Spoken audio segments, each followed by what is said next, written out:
Okay, we got a can of worms open up here, and I really appreciate that insightful. I mean, you basically opened up the elements of hip hop that most people overlook, it seems, and especially when you say it's a way of being.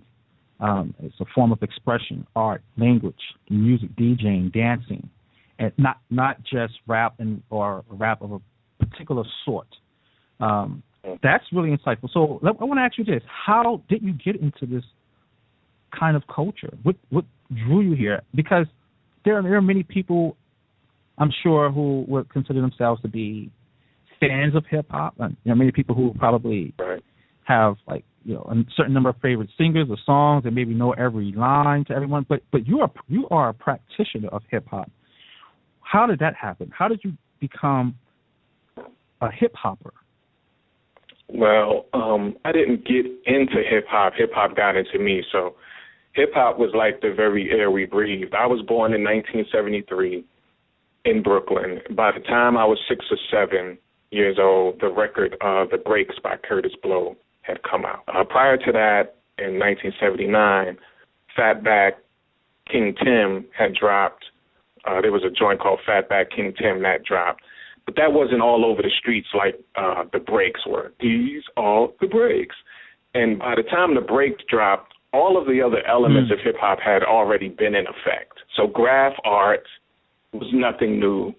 Breakdancing, what we call it now, or b-boying, was nothing new. DJing was nothing new because we were doing that in the parks when no one knew it existed. You understand what I'm saying? So that's a very important point because it was a natural, organic thing for a particular generation.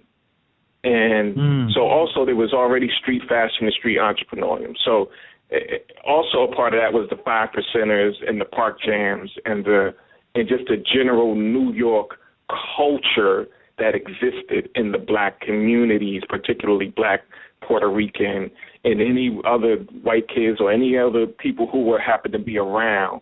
We were all living this particular way, and our need, as my good buddy Jeff Campbell says it, oppressed people's need for creative self-expression.